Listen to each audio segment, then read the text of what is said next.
आपका टीचर अमित आज फिर से आपके लिए वही महत्वपूर्ण श्रृंखला का अगला पार्ट लेकर के आया हूं। कल हमने जो पढ़ा था वो भारतीय संविधान एवं राज्य व्यवस्था से जो प्रश्न पिछले सालों में पुलिस के अनेक प्रकार के एग्जामों में जो पूछे गए हैं, चाहे वो कंप्यूटर ऑपरेटर रहा हो, एसआई रहा हो, कांस्टेबल रहा हो, कोई भी एग्जाम रहा हो, इन सभी में ये प्रश्न पूछे गए थे। उसी को हम आपके सामने कर लेकर के आए थे। कल वो उसका पहला सेशन था, आज इसका दूसरा सेशन है। आज के सेशन में भी हम क्या पढ़ेंगे? भारतीय संविधान एवं राज्य व्यवस्था। और कल भी हम इसी को पढ़ेंगे क्योंकि भारतीय संविधान से बहुत ज्यादा क्वेश्चन पूछे गए थे, अलग अलग प्रकार के क्वेश्चन इसमें पूछे गए थे। तो आई होप कि आपको कल का सेशन पसंद आया होगा, कल के प्रश्न आपने देखे होंगे और आपको आइडिया लगा होगा कि कैसे कैसे क्वेश्चन आते हैं। तो आइए आज के सेशन में भी हम भारतीय संविधान एवं राज्य व्यवस्था से जो भी प्रश्न आए हैं उनको देखते हैं। तो आइए शुरू करते हैं कि आज का सेशन और देखते हैं कि आज के सेशन में पहला प्रश्न हमारे सामने क्या है। तो आइए देखते हैं। आज का पहला प्रश्न है दोस्तों, देश के मौलिक अधिकार के प्रतिबंध के तहत सरकार कुछ स्थितियों में हथियारों के बिना हो रही शांतिपूर्ण सभा को सीमित कर सकती है। उदाहरण के लिए मामला अगर सार्वजनिक व्यवस्था के हित में हो। क्या कह रहा है प्रश्न? किसके तहत? स्वतंत्रता के मौलिक अधिकार, शोषण के विरुद्ध मौलिक अधिकार, संवैधानिक उपचारों के मौलिक अधिकार या फिर समानता के मौलिक अधिकार के प्रतिबंध के तहत सरकार कुछ स्थितियों में जो हथियारों के बिना सभा हो रही है शांतिपूर्ण, उसको भी क्या कर सकती है? सीमित कर सकती है। ठीक है, उसको क्या कर सकती है? सीमित कर सकती है अगर मामला कोई सार्वजनिक व्यवस्था के हित में हो। तो ऐसा कौन सा इसमें से अधिकार है जिसके तहत ऐसा किया जा सकता है? तो आपको बताना है। तो ये किसके तहत किया जा सकता है? ये स्वतंत्रता के मौलिक अधिकार के तहत किया जा सकता है। ठीक है, स्वतंत्रता के मौलिक अधिकार के प्रतिबंध के तहत ये काम किया जा सकता है। अगला देखिए, संविधान के किस अनुच्छेद का अर्थ यह भी है कि भारतीय नागरिक अथवा दूसरे किसी भी व्यक्ति के साथ भिन्न भिन्न परिस्थितियों में भिन्न भिन्न तरीकों से बर्ताव किया जाएगा। क्या कह रहा है कि संविधान के किस अनुच्छेद का अर्थ यह भी है कि भारतीय नागरिक अथवा दूसरे किसी भी व्यक्ति के साथ भिन्न भिन्न परिस्थितियों में भिन्न भिन्न तरीके से बर्ताव किया जाएगा। क्या? अनुच्छेद 14, ये क्या है? विधि के समता, या फिर अनुच्छेद 15 सामाजिक एकता, अनुच्छेद 18 उपाधियों का अंत, या फिर अनुच्छेद 16 लोक नियोजन के विषय में अवसर की समता। तो ये आपको बताना है कि इनमें से ये कौन सा है। तो अनुच्छेद जो 14 है उसमें यह प्रावधान है कि भारतीय भूक्षेत्र में किसी भी व्यक्ति को विधि के समता अथवा विधियों का सम्मान संरक्षण से वंचित नहीं किया जाएगा। तो इसका मतलब है कि ये जो है आपका जो ए ऑप्शन है अनुच्छेद 14 विधि के समता, यही आपका जो है इसका सही जवाब होगा। अगला देखिए, स्वतंत्रता के अधिकार में निहित है क्या? कोई भी पेशा अपनाना, भाषण की स्वतंत्रता, अस्पृश्यता का उन्मूलन, धर्म का पालन एवं प्रचार। ये चार आपके दिए हैं। आपको देखना है कि आपकी स्वतंत्रता में, आपकी जो स्वतंत्रता का अधिकार है उसमें क्या चीज निहित है। तो पहली चीज तो आपका क्या है कि कोई भी पेशा आप अपना सकते हैं, कोई भी पेशा आप अपना सकते हैं। ठीक है, दूसरा क्या कर सकते हैं आप? भाषण की स्वतंत्रता है आपको। ठीक है, कौन सी स्वतंत्रता है? भाषण की स्वतंत्रता है आपको। लेकिन ये दोनों चीजें इसके अंतर्गत नहीं आता है। ठीक है, इसके अंतर्गत नहीं आता है। तो आपका ऑप्शन क्या होगा? ए और बी। जहां भी ए और बी होंगे वो आपका सही ऑप्शन होगा। ये ए और सी है, ए बी डी है, ए और बी है और बी और सी है। तो आपने देखा सिर्फ ए और बी है, तो इसका मतलब है कि आपका आंसर क्या हो जाएगा? ए और बी हो जाएगा। ठीक है, अगला देखिए, भारतीय नागरिकों के मौलिक अधिकारों के संदर्भ में निम्नलिखित में से कौन सा सही है? ये ऑप्शन दिए हैं, कौन सा आपका सही है। राज्य किसी भी नागरिक के भाषण एवं अभिव्यक्ति की स्वतंत्रता पर प्रतिबंध लगा सकता है यदि वह दूसरे देशों के साथ भारत के मैत्री पूर्वक संबंधों पर प्रभाव डालता है। भारत के ऊपर या भारत के जो मैत्रीपूर्ण संबंध हैं दूसरे देशों के साथ, अगर उस पर कोई प्रभाव डालता है तो क्या किया जा सकता है, स्वतंत्रता पर प्रतिबंध लग सकता है। दूसरी चीज, आपातकाल के दौरान स्वतंत्रता के अधिकार को स्थगित किया जाता है तथा प्रतिबंध लगाए जाते हैं। ये भी एकदम सही बात है कि आपातकाल के दौरान स्वतंत्रता के अधिकार को स्थगित किया जाता है और क्या किया जाता है, प्रतिबंध लगाए जाते हैं। ठीक है, तो ये आपको बताना है। तो इसमें कौन सा ऑप्शन है, इसका मतलब है कि ये दोनों बात क्या है, मौलिक अधिकारों के संदर्भ में सही है। तो इसका ऑप्शन आपका कौन सा हो जाएगा, इसका ऑप्शन ए और बी, जिसमें दोनों होंगे, ए और बी आपका आंसर है, ए और बी दोनों हो जाएंगे। ठीक है,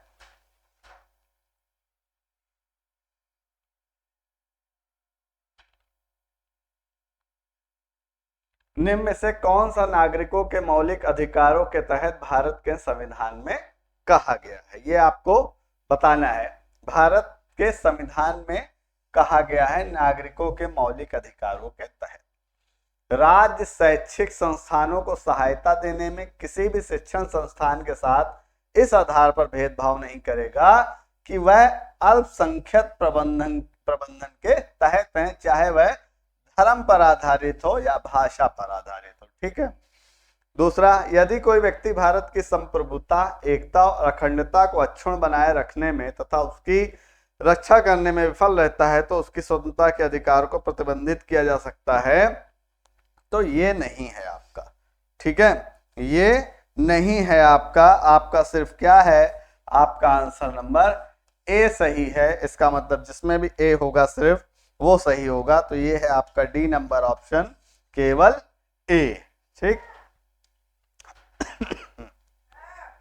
अगला, किस मौलिक अधिकार का लक्ष्य सामाजिक विभेद उन्मूलन करना, मतलब खत्म करना।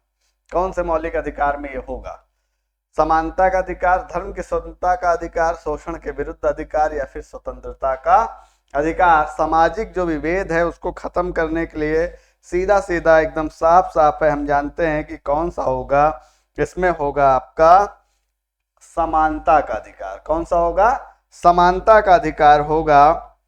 जो भारतीय संविधान है, जो भारतीय आपका संविधान है, उसके अनुच्छेद, उसके भाग 3 में, उसके भाग 3 में, भाग 3 से 3 के अंतर्गत, 3 के अंतर्गत क्या होगा, इसके अंतर्गत जो है आपका अनुच्छेद 12 से, अनुच्छेद 12 से 35 तक, अनुच्छेद 12 से 35 तक किसका ये किया गया है, मौलिक अधिकारों का वर्णन किया गया है। उस मौलिक अधिकार के अनुच्छेद 14 से 18 तक, इस मौलिक अधिकार के अनुच्छेद 14 से 18 तक किसकी बात की गई है, समता के अधिकार की बात की गई है, मतलब समानता के अधिकार की बात करी गई है। ठीक है, ये आपको ध्यान रखना है। अगला, 2017 में निम्न अधिकारों में से किसे मौलिक अधिकार के रूप में मान्य किया गया, समानता का अधिकार, संपत्ति का अधिकार और मताधिकार या फिर निजता का अधिकार, ये आपको बताना है। तो 24 अगस्त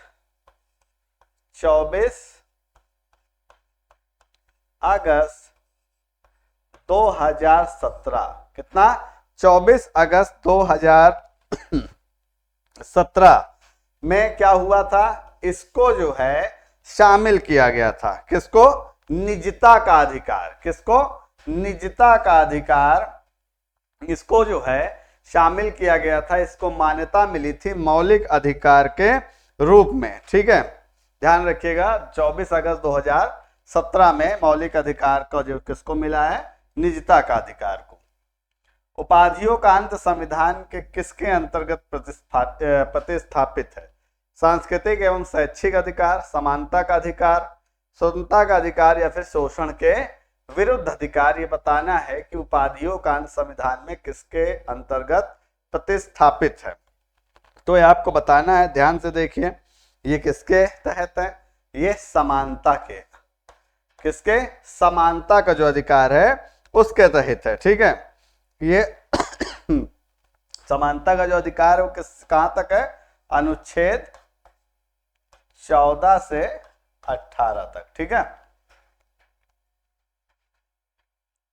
निम्न से किसको मौलिक अधिकार से कानूनी अधिकार में परिवर्तित किया गया? निजता का अधिकार, मत देने का अधिकार, समानता का अधिकार या फिर संपत्ति का अधिकार। ये आपको बताना है। तो किसको मौलिक अधिकार से कानूनी अधिकार में परिवर्तित किया गया है? तो भारत में मूल संविधान कुल 7 मौलिक अधिकार अपने नागरिकों को प्रदान करता है। कितने? 7 मौलिक अधिकार,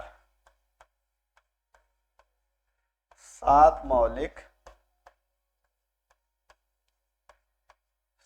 मौलिक अधिकार जो है वो भारतीय संविधान अपने नागरिकों को प्रदान करता है। इसके बाद जो है 44वें संविधान संशोधन अधिनियम 1978 में इसको जो है आपको किसको खत्म कर दिया गया है? संपत्ति का जो है मूल अधिकार उसको खत्म कर दिया गया है। कब खत्म किया है? 44वें संविधान संशोधन,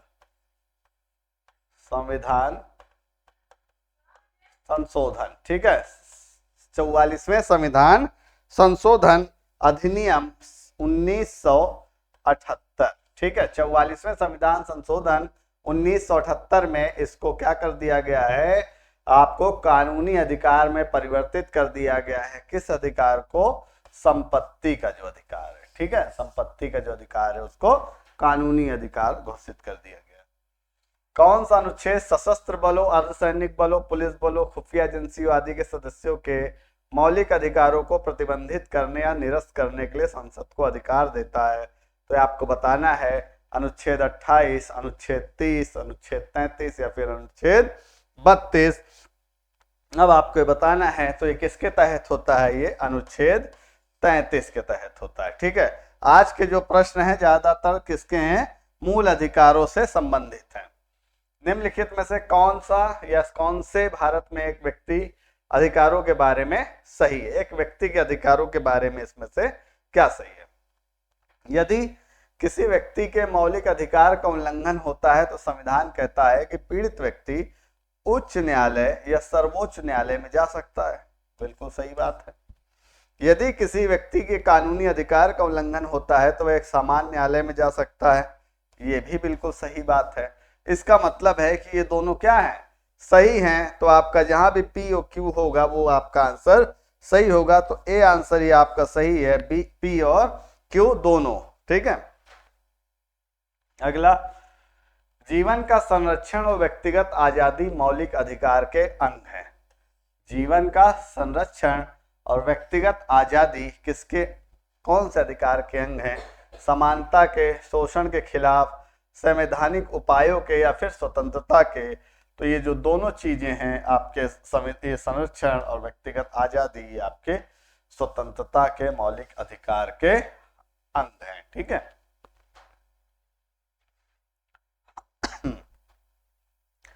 भारत के नागरिकों के मौलिक अधिकारों के संदर्भ में निम्न में से कौन सा सही है? अस्पृश्यता एक अपराध है और ऐसा आचरण करने वाले को कानूनन सजा मिल सकती है। भारत के नागरिक किसी अन्य देश से उपाधि ग्रहण नहीं कर सकते हैं। तो कौन सा सही है? ठीक है, तो ये बिल्कुल सही है कि अस्पृश्यता एक अपराध है और ऐसा आचरण करने वाले को कानूनन सजा मिल सकती है और भारत के नागरिक किसी अन्य देश से उपाधि ग्रहण नहीं कर सकते हैं। ये भी सही है। इसका मतलब ये दोनों सही हैं। तो जो जहां दोनों ऑप्शन आएगा वही आपका सही जवाब होगा। ठीक है, संविधान के अनुच्छेद 17 के तहत किसी व्यक्ति को प्राप्त होने वाले नागरिक अधिकार किससे संबंधित है?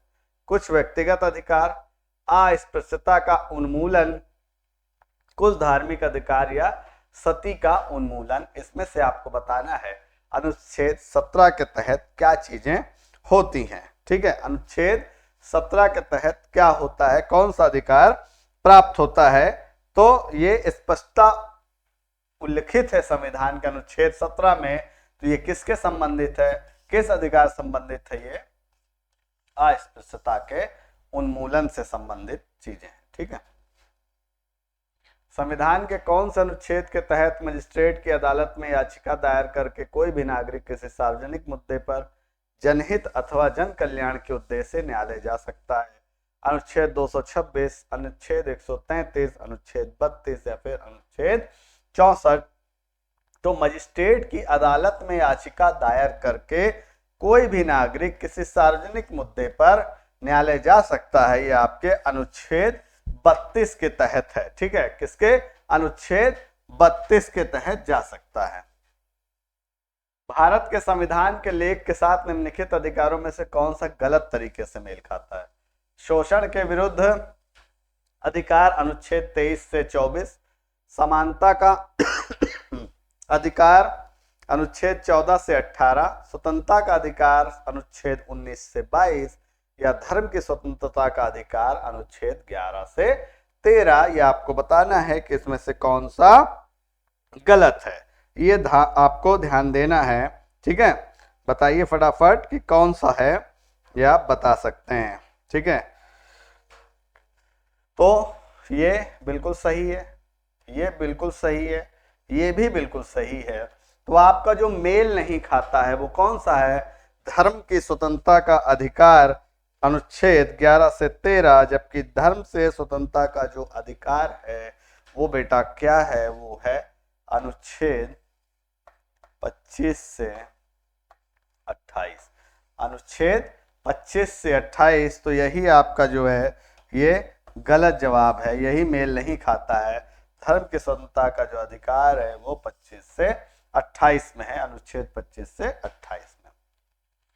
मानवाधिकार की सार्वभौमिक घोषणा में उल्लिखित मानवाधिकार के सिद्धांत भारतीय संविधान के किस अनुच्छेदों में निहित है। अनुच्छेद 12 से 51A, अनुच्छेद 5 से 35, अनुच्छेद 36 से 51A या फिर अनुच्छेद 12 से 51।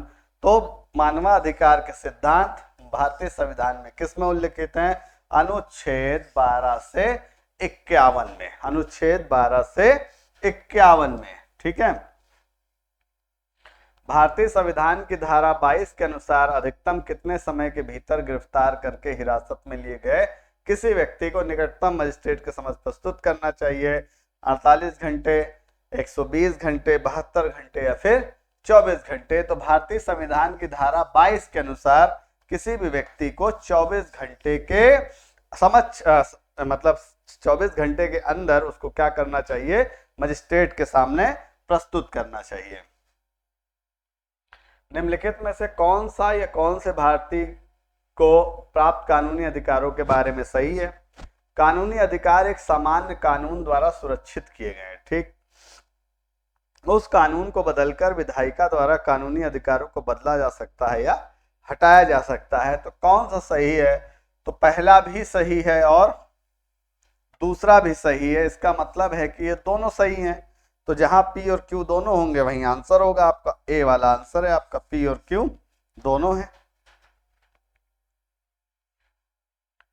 निम्नलिखित में से कौन सा सही मिलान है। अनुच्छेद 19E संघ बनाने का अधिकार, अनुच्छेद 19B किसी पेशे का अभ्यास करने का अधिकार, अनुच्छेद 19A भाषण और अभिव्यक्ति की स्वतंत्रता का अधिकार, या फिर अनुच्छेद 19G शांतिपूर्वक और हथियारों के बिना इकट्ठा होने का अधिकार। ये आपको बताना है कि इसमें से जो प्रश्न है, अनुच्छेद हैं, उनमें कौन सा सही मिलान है, ये आपको पता होना चाहिए। ठीक है, तो जो आपका अनुच्छेद 19E है ये क्या करता है, ये करता है आपके निवास की स्वतंत्रता देता है बेटा। किसकी करता है, निवास की स्वतंत्रता देता है। 19E जो है वो आपकी क्या करता है, निवास की स्वतंत्रता देता है। ठीक है, अब 19B क्या करता है, 19B जो है वो शांतिपूर्वक 19 बी क्या करता है,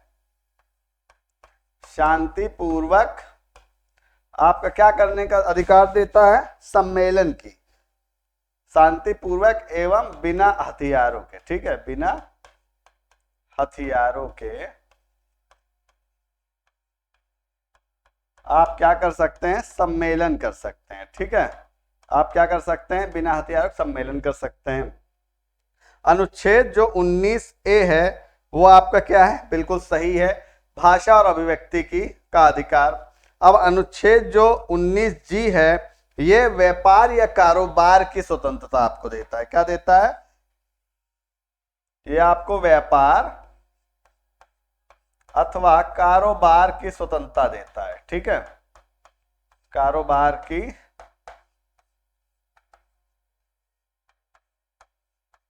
स्वतंत्रता देता है। तो आप समझ गए कि पहली चीज तो आपका आंसर क्या हो गया, ये सही है, ये बिल्कुल सही मिलान है, बाकी सब गलत थे। अनुच्छेद 19 ही आपको देता है निवास की स्वतंत्रता, अनुच्छेद 19 भी देता है आपको शांतिपूर्वक एवं बिना हथियारों के सम्मेलन करने की, और अनुच्छेद 19 जी देता है व्यापार या कारोबार की स्वतंत्रता देता है आपको, ठीक है। अगला, भारतीय संविधान के अनुच्छेद 20 किससे संबंधित है, पदवियों का उन्मूलन, दोष सिद्धि के संदर्भ में संरक्षण, नागरिकता के अधिकारों की निरंतरता या फिर सहकारी समितियों को प्रोत्साहन देना। तो ये बेटा किसके लिए, अनुच्छेद 20 आपके दोष सिद्धि के संदर्भ में संरक्षण देना, ठीक है। अगला देखो, भारतीय संविधान के अनुच्छेद 21A के तहत राज्यों को कितने से 14 वर्ष की आयु के सभी बच्चों को मुफ्त और अनिवार्य शिक्षा प्रदान की गई है, तो बेटा ये की गई है 6 से 14 वर्ष, 6 से 14 वर्ष, इसका मतलब है आपका ऑप्शन नंबर 6, मतलब ऑप्शन नंबर बी, ठीक है। भारतीय संविधान का अनुच्छेद 22, भारतीय संविधान का अनुच्छेद 22 में से किससे संबंधित है, धर्म, प्रजाति, लिंग या जन्म स्थान के आधार पर भेदभाव का निषेध, सार्वजनिक रोजगार के मामलों में अवसर की समानता, कुछ मामलों में गिरफ्तारी और हिरासत के खिलाफ संरक्षण या फिर संपत्ति का अधिकार। तो ये आपके किससे संबंधित है, कुछ मामलों में गिरफ्तारी और हिरासत के खिलाफ संरक्षण, ठीक है। भारत के संविधान के अनुच्छेद 24 के तहत कितने वर्ष से कम आयु के बच्चे को किसी कारखाने में काम करने के लिए नियोजित नहीं किया जा सकता, कितने वर्ष के बच्चे, तो बेटा ये 14 वर्ष के बच्चे, कितने वर्ष के बच्चे, 14 वर्ष के। तो जो ऑप्शन नंबर आपका ए है वो आपका सही है, 14 वर्ष के बच्चे को, उससे कम के बच्चे को कारखाने में नियोजित नहीं कर सकते। भारत के संविधान का निम्नलिखित में से कौन सा अनुच्छेद राष्ट्रपति के चुनाव की प्रक्रिया से संबंधित है। अब राष्ट्रपति के चुनाव की प्रक्रिया से संबंधित अनुच्छेद 67, अनुच्छेद 55, अनुच्छेद 51, अनुच्छेद 74। तो जो आपका अनुच्छेद 55 है या अनुच्छेद 55, आर्टिकल 55 है, ये क्या है आपका राष्ट्रपति के चुनाव से संबंधित है। लैंगिक समानता हेतु कौन सा उपाय अनुचित है, अनुचित पूछा है, ठीक है। महिला सशक्तिकरण, समान वेतन, दहेज विरोधी कानून, घर के बाहर जबरदस्ती काम पर भेजना। तो सीधे सीधे आपको जवाब में दिखाई दे रहा है कि घर के बाहर जबरदस्ती भेजना ये लैंगिक समानता के हेतु मतलब अनुचित है, ये जबरदस्ती भेजना मतलब समानता पैदा करना ये गलत है, ठीक है। अगला, किस मौलिक अधिकार का उल्लंघन होने पर कोई भी नागरिक किस अधिकार का सहारा लेकर अदालत जा सकता है। किस मौलिक अधिकार का उल्लंघन हो जाए तो कौन से अधिकार का सहारा लेकर अदालत जाएगा, तो समानता का अधिकार, स्वतंत्रता का अधिकार, संवैधानिक उपचार का अधिकार या फिर उपयुक्त सभी। ये आपको जवाब देना है कि किस मौलिक अधिकार का अगर हनन हो जाता है या कुछ ऐसा वैसा हो जाता है तो किसका कर सकते हैं, ये क्या कर सकता है, ये संवैधानिक उपचार, संवैधानिक उपचार का सहारा लेकर के ये अदालत जा सकता है, ठीक है। धर्म की स्वतंत्रता अधिकार किस अधिनियम में है, धर्म की स्वतंत्रता ये है आपकी अभी पिछले क्वेश्चन में पढ़ाया है 25 से 28, अनुच्छेद 25 से 28 में आपकी धर्म की स्वतंत्रता है, ठीक है। भारतीय संविधान के किस अनुच्छेद के अंतर्गत प्रत्येक नागरिक को मानवीय गरिमा से जीने का अधिकार है? तो आपको बताना है अनुच्छेद 21, अनुच्छेद 14, 19, अनुच्छेद 15, अनुच्छेद 20। तो किसके तहत जो है नागरिक को गरिमा से जीने का मतलब अधिकार है? तो ये है आपका अनुच्छेद 21, अनुच्छेद 21। ठीक है। भारत में संपत्ति का अधिकार अब रह गया है संवैधानिक अधिकार, मौलिक अधिकार, कानूनी अधिकार या प्राकृतिक अधिकार। तो अभी आपको पिछले क्वेश्चन में बताया है कि संपत्ति का जो अधिकार था वो क्या हो चुका है, अब कानूनी अधिकार हो चुका है। क्या हो चुका है? कानूनी अधिकार हो चुका है। ठीक है, कानूनी अधिकार हो चुका है संपत्ति का अधिकार। भारतीय संविधान के अंतर्गत कानून के समक्ष समानता के संदर्भ में अपवाद के संदर्भ में राष्ट्रपति या राज्यपाल केवल संप्रभु विदेशी के लिए, केवल राष्ट्रपति के लिए या किसी के लिए नहीं? तो आपका आंसर है किसी के लिए नहीं। ठीक है, किसी के भी लिए ऐसा नहीं है कि भारतीय संविधान के अंतर्गत कानून के समक्ष समानता के संदर्भ में अपवाद हो। यह है आज के सेशन का आखिरी प्रश्न आपके। किस शिक्षण संस्था में धार्मिक शिक्षा दी जा सकती है? राजकीय विद्यालय, राजकीय महाविद्यालय, राज्य द्वारा सहायता प्राप्त विद्यालय, उपरोक्त में से कोई नहीं। किस शिक्षण संस्थान में धार्मिक शिक्षा दी जा सकती है? तो उपयोग में से किसी में आप धार्मिक शिक्षा नहीं दे सकते हैं। तो ये था दोस्तों आज के सेशन का महत्वपूर्ण प्रश्न, जो कि ज्यादातर मूल अधिकारों से, अनुच्छेदों से संबंधित हैं।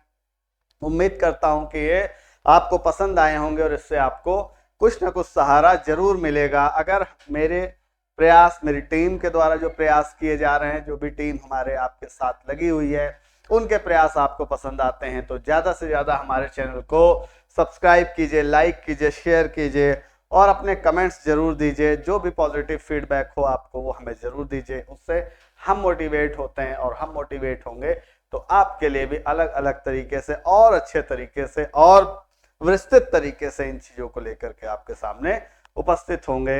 आई होप कि मेरी चीज़ें, मेरी बातें, मेरा पढ़ाया हुआ आपको समझ में आता है। अगर समझ में आता है तो ज़्यादा से ज़्यादा मेरे वीडियो को लाइक कीजिए। Okay, thank you.